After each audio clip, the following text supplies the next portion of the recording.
Bonjour à toutes et à tous, bienvenue dans l'école du futur. Au programme aujourd'hui, on va commencer d'abord par notre focus. Comment utiliser au mieux les écrans à la maison? Quelles sont les règles à adopter? Les conseils à suivre aussi pour un usage un peu maîtrisé, bien sûr, du numérique au sein des foyers. Voilà toujours quelques-unes des questions que se pose notre partenaire, le Clémy, avec la série La famille tout écran, dont on découvre un nouvel épisode dans un instant. Et puis, il a une idée derrière la tech. Benoît Grunewald est avec nous aujourd'hui. Bonjour Benoît. Bonjour Philippine. Ravi toujours de vous retrouver. Quel va être l'objet de votre chronique aujourd'hui?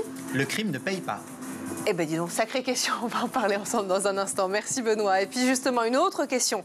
Comment grandit la confiance chez les jeunes? On plonge aujourd'hui au cœur de la construction de la confiance en soi dès la petite enfance et de son évolution, bien sûr, tout au long de sa vie et notamment de son parcours scolaire.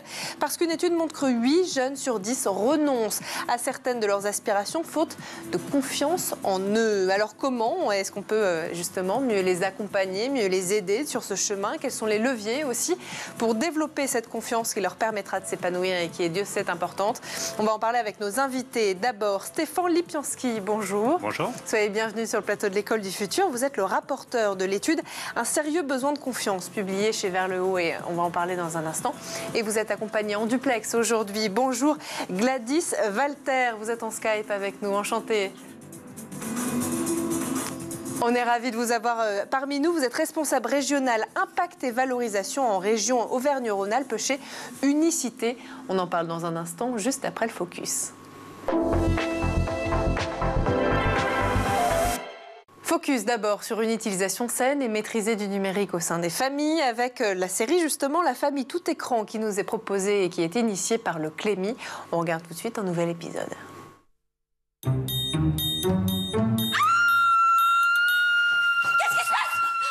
Qu'est-ce qu'il y a?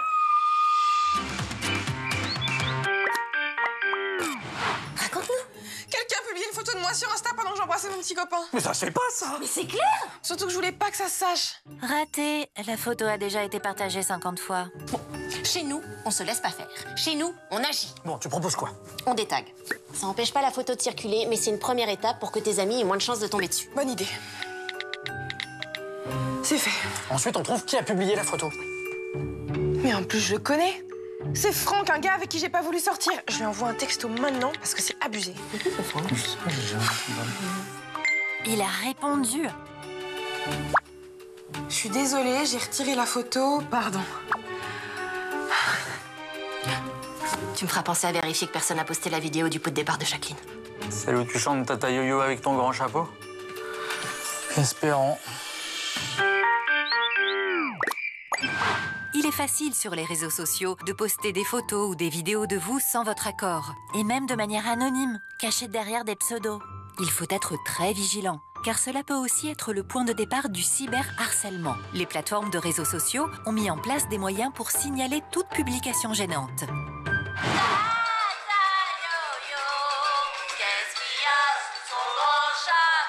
Je pense qu'on devrait même te signaler pour crime contre l'humanité avec une voix pareille. À ce point-là?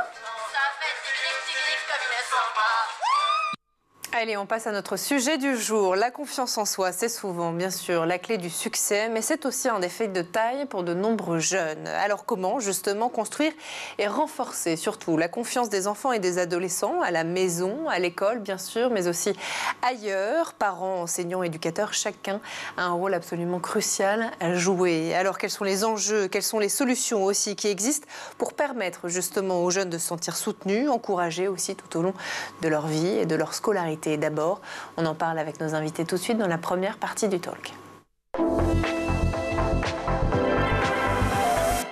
Nos invités, justement, aujourd'hui, le premier en plateau, Stéphane Lipianski. Je rappelle que vous êtes rapporteur de cette étude dont on va parler tout au long de l'émission. Un sérieux besoin de confiance, publié par Vers le Haut qu'on a l'habitude de recevoir ici, avec notamment Guillaume Prévost. Et puis, vous êtes accompagné aussi par Gladys Walter. Je rappelle que vous êtes responsable régional impact et valorisation en région Auvergne-Rhône-Alpes chez Unicité. Je voudrais commencer avec vous, Stéphane, si vous voulez bien, l'étude Un sérieux besoin de confiance que vous avez réalisée.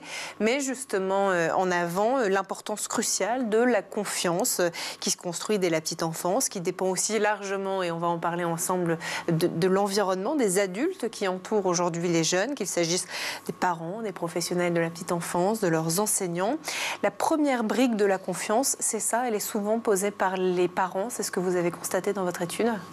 Oui, alors c'est aussi un constat qui est fait par la recherche, c'est-à-dire que l'enfant développe sa confiance en lui, surtout à travers, dans les premiers temps, à travers le regard des adultes qui sont autour de lui. Et effectivement, dans les premières années de sa vie, ces adultes, ce sont beaucoup ses parents.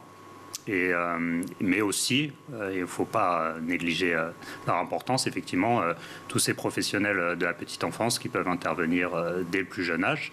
Et c'est vrai qu'on a souvent eu l'impression que la petite enfance était un âge qui était un âge pas encore vraiment éducatif. Ouais. Et en fait, on se rend compte de plus en plus que ce qui s'y construit pose en fait les briques de beaucoup de choses qui se passent plus tard, et notamment à l'école.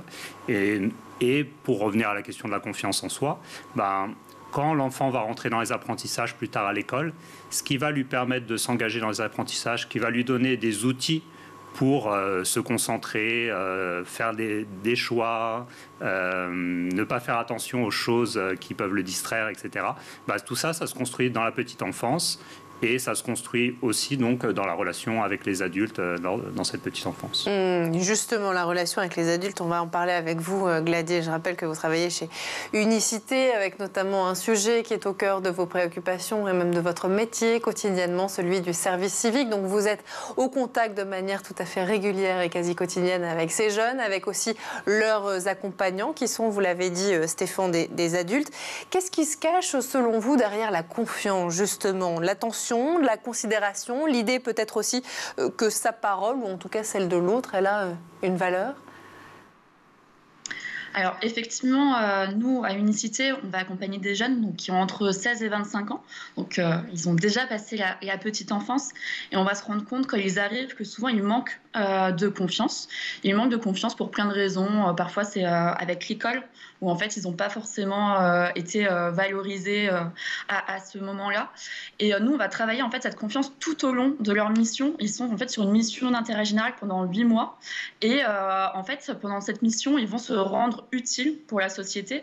Et en fait, juste ce sentiment d'utilité, c'est quelque chose qui va vraiment beaucoup travailler sur leur confiance en eux. Ils vont se rendre compte qu'ils peuvent être fiers d'eux. En fait, avoir des retours positifs de la part d'adultes, parce que voilà, encore une fois, on l'a dit, le côté référence de l'adulte est très important. Donc nous, on a des salariés qui sont là avec eux au quotidien et qui vont leur faire des retours positifs. Donc entre ça et voilà, ce sentiment d'utilité directe, on va vraiment travailler sur la confiance des jeunes tout au long de la mission. Et un jeune qui arrive en mission de service civique à Unicité va être très différent au début de sa mission et à la fin, parce qu'on va vraiment voir que c'est vraiment la confiance qui va être travaillée tout au long. La confiance en soi, la confiance aussi envers les autres et la confiance en l'avenir. Alors effectivement, c'est intéressant ce que vous dites, parce qu'en fait, tout ça est une question de transition. On va parler aussi avec vous, Stéphane, de la transition, mais d'une autre, celle de la maison à l'école. Dans cette transition, l'enseignant devient donc une figure clé de la confiance, remplaçant partiellement aussi quelque part le rôle des parents, et vers le haut justement, évoque dans son étude le manque de soutien ressenti par certains élèves, par certains enfants, par certains jeunes dans les établissements scolaires, et la difficulté pour eux justement de trouver un adulte ou quelqu'un en tout cas qui se confier. Le chiffre est quand même assez édifiant. Un enfant sur 2 seulement estime qu'il peut se confier à un adulte qui l'apprécie à l'école. Et ça, c'est aussi l'UNICEF en 2021 qui s'en faisait l'écho. Comment on explique un tel chiffre ? Alors, en fait, effectivement, ce qui est assez marquant, c'est que on a un peu tendance à considérer l'école comme un lieu effectivement plutôt centré sur la transmission de savoir, etc. Mais ce qu'on a voulu vraiment montrer dans l'étude, et en fait beaucoup d'enseignants le savent déjà, c'est qu'il y a plein d'autres choses qui se passent à l'école, et que notamment il se passe beaucoup de choses dans la relation entre les enfants et les adultes. Et en fait, on a tendance à parler des fondamentaux, et nous, on voulait montrer aussi que la confiance, c'est un des fondamentaux, parce qu'en fait, un enfant qui ne perçoit pas la fiabilité de l'adulte, qui n'a pas l'impression que l'adulte poursuit en fait son propre intérêt, il aura beaucoup de mal à s'engager dans les propositions de l'adulte. Bien sûr. Et sur le pourquoi, ben, c'est aussi le fait que effectivement beaucoup d'enseignants sont pas forcément formés spécifiquement pour cette mission-là. En fait, on insiste beaucoup effectivement sur la transmission des savoirs.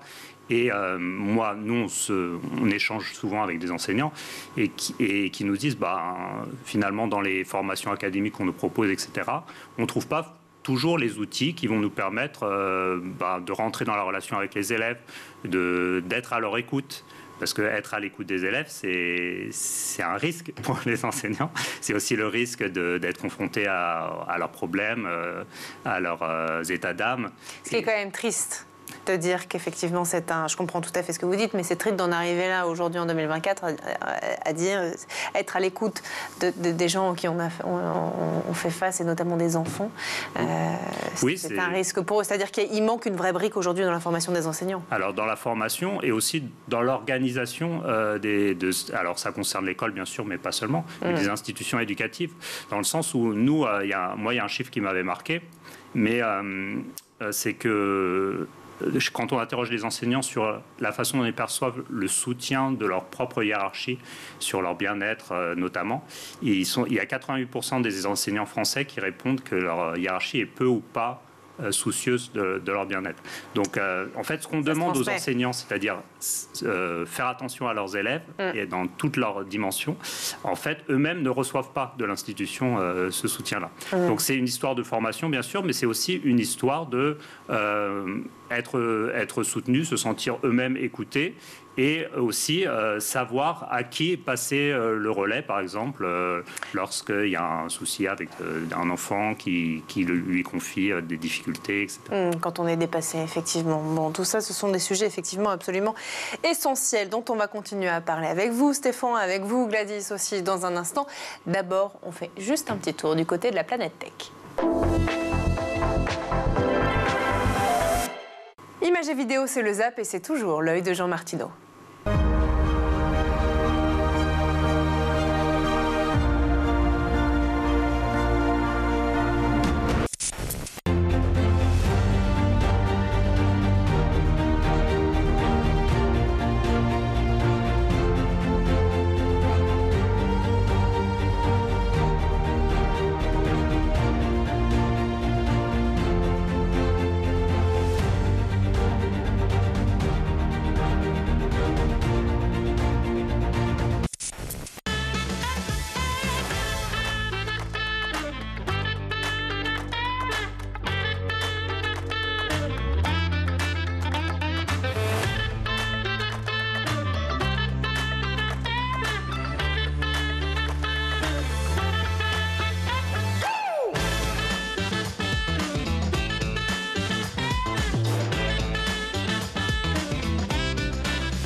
est de retour toujours sur le plateau de l'École du Futur et en compagnie de nos invités aujourd'hui, Stéphane Lipiansky et Gladys Walter. Mais juste avant de reprendre nos échanges, on va laisser place à la chronique de Benoît Gruneval qui a une idée derrière la tech. Benoît, aujourd'hui dans votre chronique, vous souhaitez aborder 3 opérations de police et de justice qui ont visé des gangs cybercriminels. Quelles sont-elles ? Eh bien, ce sont des opérations qui se sont déroulées récemment, fin octobre, début novembre. La première, c'est l'opération Magnus. On en a rapidement parlé lors du live que l'on avait eu sur Educatech. La deuxième, c'est Taken Down, qui a été menée notamment par la police italienne. Et la troisième, c'est l'opération Serengeti, qui a coordonné différentes forces de l'ordre en Afrique et qui a mené à l'arrestation de très très nombreux individus. Tout ça, ça a des noms de films et ça pourrait même peut-être sans doute faire de très bons films. Alors pourquoi aborder justement dans votre chronique ces opérations, Benoît ? 1, ça montre que la coopération internationale entre les forces de l'ordre et la justice fonctionne. 2, qu'il n'y a pas d'impunité sur Internet, même si c'est un monde soi-disant virtuel. Et 3, que c'est un métier passionnant de travailler dans la cybersécurité, à la fois côté police, justice, mais également côté techos. Alors on va parler avec vous et revenir dans le détail sur la première opération. Pourquoi concerne-t-elle en plus particulièrement le monde de l'éducation ? Eh bien parce que le CERT Renater voit en moyenne entre 200 et 300 logiciels malveillants que l'on appelle infostealers par mois. Alors justement, pour celles et ceux qui, comme nous, ne connaissent pas forcément le CERT Renater, est-ce que vous voulez bien nous donner une petite présentation, définition ? Oui, le CERT, c'est Computer Emergency Response Team en anglais. Ça veut dire que ce sont des hommes et des femmes qui luttent contre les menaces, mais qui également visent à informer. Et Renater, c'est le réseau numérique qui relie notamment l'université et la recherche. Alors, je vous laisse, merci, avec cette définition, reprendre justement pourquoi cette opération elle concerne le monde de l'éducation. Oui, parce que les logiciels diffusés concernent à la fois des adolescents, mais également des professeurs ou des adultes, et que ces logiciels sont diffusés par des moyens qui sont des moyens typiquement ciblés. Donc si vous êtes un adolescent, on va vous proposer un logiciel de triche, par exemple, pour un jeu vidéo, ou on va vous proposer des logiciels piratés, sauf qu'avec ces petits logiciels, il y a un malware qui va viser vos informations personnelles. Alors, c'est quoi l'enjeu justement de tout ça ? Pourquoi ces logiciels malveillants, ils sont si redoutables ? Eh bien, ils sont redoutables parce qu'ils volent vos logins, vos mots de passe, mais également des cookies de session, c'est-à-dire que ce sont des cookies, comme les cookies marketing que l'on n'accepte ou pas avec le RGPD, mais qui prennent l'authentification, c'est-à-dire qu'ils vous permettent d'être authentifié. Et si je vous vole un cookie de session, ça veut dire que moi, avec mon navigateur, je peux me connecter à votre place. Effectivement. Alors, on va revenir à l'opération. Comment elle s'est déroulée, justement ? C'est une opération qui donc a été ponctuée en 2024 et finalisée en 2024, mais qui a commencé en 2023. Et à partir de là, il y a eu des éléments techniques qui ont été fournis. Plusieurs sociétés ont travaillé dessus et ça a permis de donner aux forces de l'ordre et à la justice une vue d'ensemble du système et des mécanismes des cybercriminels pour pouvoir les cibler et passer au takedown, c'est-à-dire le démantèlement des serveurs concernés. Alors, il y a une seconde opération aussi qui a attiré votre attention. Elle concerne pour le coup un grand nombre de personnes à travers le monde aussi. 22 millions selon la justice, rien que ça. Une opération qui a été coordonnée par la police italienne en coopération avec d'autres pays. Quel était son objectif, Benoît ? Eh bien, encore une fois, c'est un démantèlement. C'est un service de streaming pirate, donc ce que l'on appelle l'IPTV. Et donc, si votre IPTV s'est arrêté récemment, comme les 22 millions de personnes, eh bien, c'est parce que justement la police a mené cette opération qui visait à réduire la diffusion de contenus illégaux. Notamment, on en a beaucoup parlé pendant les Jeux Olympiques de Paris et les compétitions de football. Tout à fait, d'autant plus que 22 millions d'utilisateurs, c'est un chiffre sacrément impressionnant. Il n'est pas le seul. Quelle était l'ampleur justement de ce réseau ? Eh bien, il y a eu 89 perquisitions dans 14 pays, plus de 100 personnes qui ont été suspectes, qui ont été arrêtées. Ce groupe générait 250 millions d'euros de revenus mensuels. Voilà, donc ça diffusait c'est énorme, ça diffusait plus de 2500 chaînes sur les serveurs qui ont été saisis et il y a également été saisi 1,65 million d'euros en crypto-monnaie et 40 000 euros en espèces. Rien que ça. Quels sont les services pirates que proposait justement ce service IPTV ? Eh bien, tous ceux que l'on aurait tendance à regarder, les plus communs, à la fois Sky, DAZN, Mediaset, Amazon Prime, Netflix, Disney+, et aussi Paramount. Ce qui a, pour les ayants droit, représenté un dommage d'à peu près à 10 milliards d'euros. C'est pas rien, une opération d'envergure donc. Combien de temps a-t-il fallu aux enquêteurs justement pour la mener à bien ? Et quels sont les chefs d'inculpation surtout qui ont été retenus contre les personnes qui ont été mises en cause ? chose? C'est là que l'on voit que ce sont des opérations d'envergure. Il a fallu plus de 2 années d'enquête. Et en ce qui concerne les chefs d'inculpation, forcément, on est sur de la fraude aux ayants droit et blanchiment d'argent également. La 3e opération est nommée Serengeti. Elle a été menée sur le continent africain, pour le coup. Le résultat est également impressionnant. Plus de 1000 suspects arrêtés. Vous nous en donnez les détails? Oui, et d'ailleurs, ces 1000 suspects ont visé plus de 35 000 victimes pour un montant qui s'estime à 193 millions de dollars. Donc, c'est vraiment quelque chose qui est colossal. Et ce que faisaient ces groupes, parce que c'était une sorte de nébuleuse, c'était notamment de la fraude à la carte bancaire, mais également de l'extorsion et des escroqueries en tout genre. Je vous laisse le mot de la fin, la conclusion, Benoît. Oui, j'aurais tendance à dire, venez dans la cybersécurité, participez à des opérations si vous cherchez un métier passionnant. Il y a toujours à faire, à la fois côté police, justice, mais également côté privé, défenseur. Ça, c'est sûr, effectivement, et vous nous le rappelez régulièrement. Merci beaucoup, Benoît. En tout cas, vous me parliez, en préparant cette émission, justement, quand on parlait du sujet de confiance et de l'étude menée par Vers le Haut. Vous aviez une question très juste, et j'aimerais que vous la posiez sur le sujet de la confiance dans le numérique, dans les influenceurs, etc. Je vous laisse la poser. Oui, est-ce qu'il y a dans votre étude un volet sur le numérique? Parce qu'on voit qu'il peut y avoir des défiances. Vous disiez que certains jeunes étaient non pas en confiance, mais plutôt en défiance avec les adultes qui les entouraient. Est-ce que ça se retrouve également dans le numérique?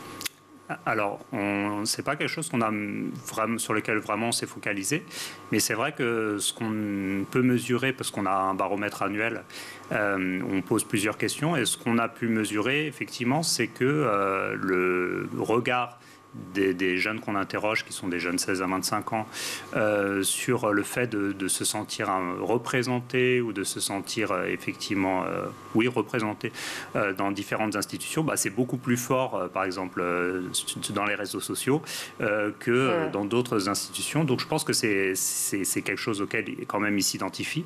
Et c'est vrai que l'identification, c'est un premier pas, effectivement, vers la confiance, alors qu'ils se sentent moins représentés ou en tout cas moins en phase avec ce qu'ils trouvent par exemple à l'école ou dans la politique. Bien sûr.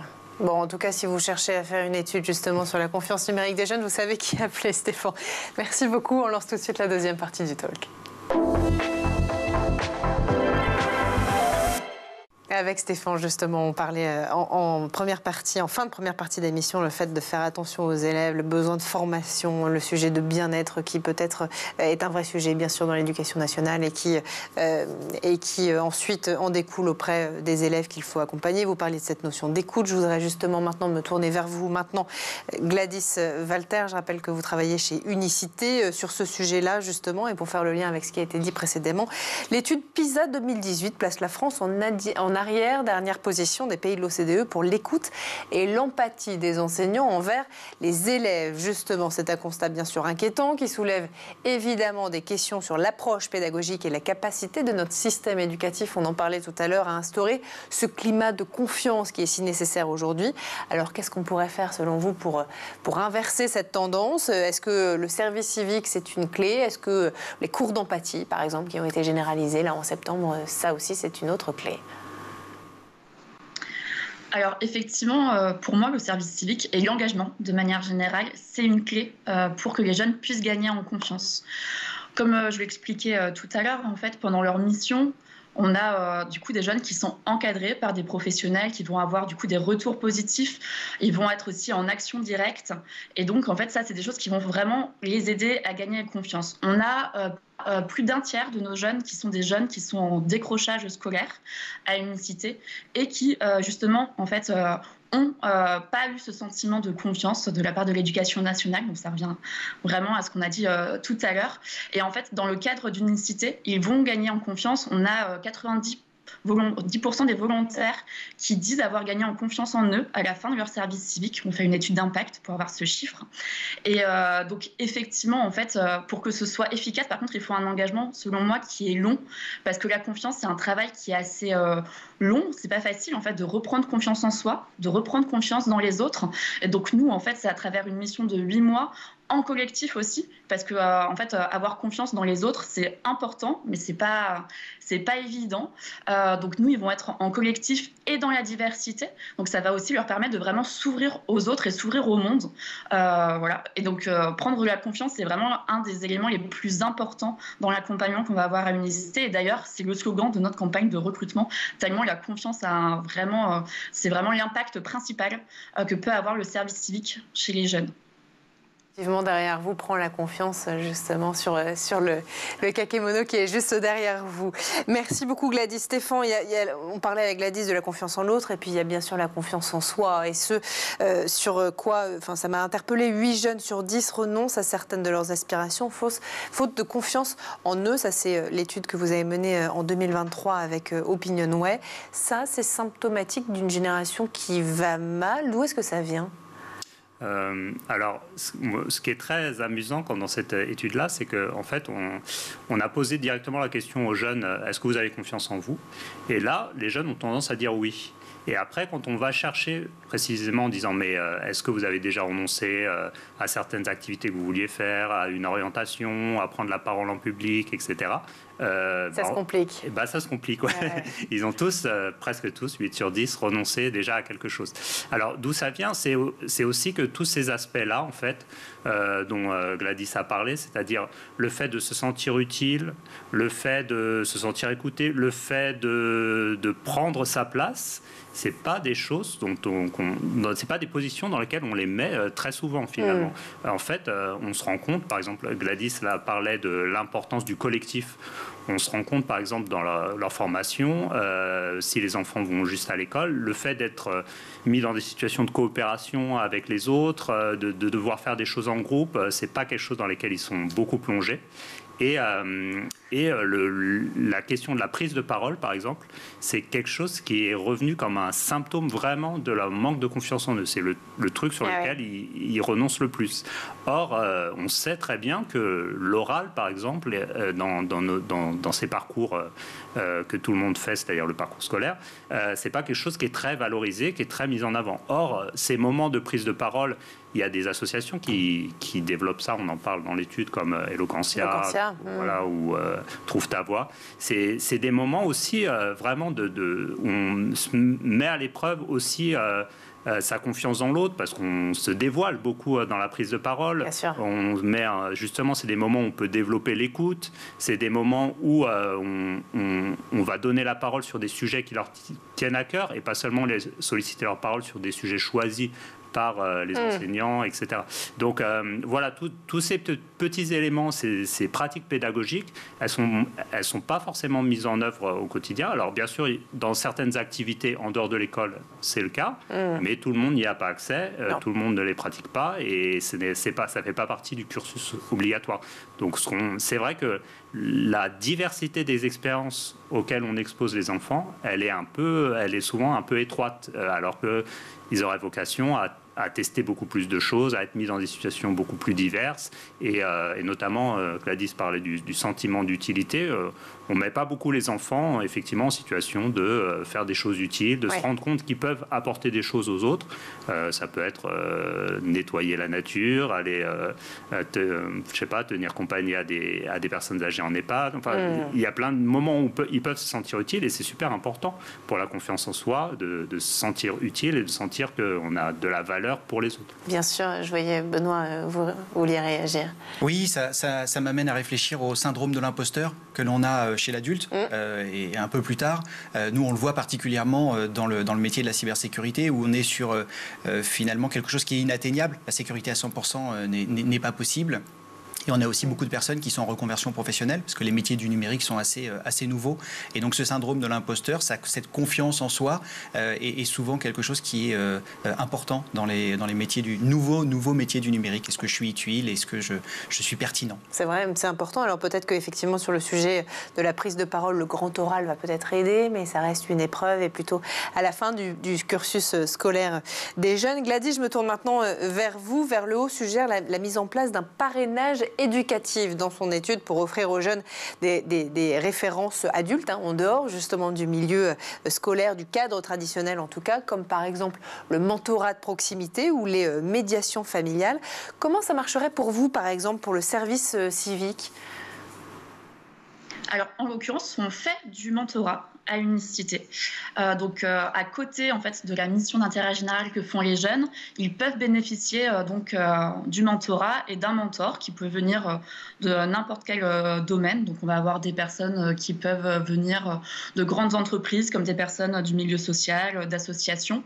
Et donc, l'idée, c'est d'accompagner les jeunes, donc une fois par mois à peu près, où ils se rencontrent. Et l'idée, c'est à la fois d'écouter les jeunes, parce qu'encore une fois, les jeunes en fait, n'ont pas l'habitude d'être écoutés. Ça leur fait du bien aussi d'être écoutés et d'être compris par des adultes. Et en fait, c'est aussi tout simplement accompagner ce jeune dans le parcours de recherche de ce qu'il souhaite faire. Et en fait, on est tous passés par là.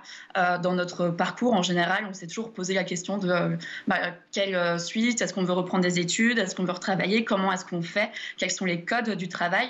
Et donc, le mentorat a vraiment cet intérêt-là d'avoir en fait une personne de confiance, encore une fois, on utilise ce mot, voilà, avec qui le jeune en fait peut se référer tout au long de sa mission. Donc nous, on croit vraiment beaucoup au mentorat et c'est pour ça qu'on souhaite le mettre en place et qu'on le propose à tous les volontaires en service civique à côté de leur mission. Merci beaucoup Gladys. Bon, il est temps pour moi de terminer cette émission, mais c'est bien dommage parce que j'ai encore plein de questions à vous poser, notamment l'école de la confiance, où est-ce qu'on en est? Ça fait quelques années qu'on en parle, mais ce que je vous propose, c'est que vous reviendrez en plateau et en visioconférence, si vous voulez, pour nous en parler. D'ici là, merci beaucoup d'avoir été parmi nous. D'abord, Stéphane Lipiansky, je rappelle que vous êtes rapporteur de cette étude. Un sérieux besoin de confiance, publié donc par Vers le Haut. Merci beaucoup. Merci. Merci aussi à vous, Gladys Walter, d'avoir été parmi nous. Je rappelle que vous êtes responsable régional impact et valorisation en région Auvergne-Rhône-Alpes chez Unicité. Merci d'avoir été parmi nous. Merci aussi à vous, Benoît, d'avoir été parmi nous aujourd'hui, des nôtres. Merci à vous de nous avoir suivis. Et puis, comme tous les jours et dès demain, vous le savez, toujours sur School TV, on vous donne rendez-vous. Et d'ici là, passez une très, très bonne journée.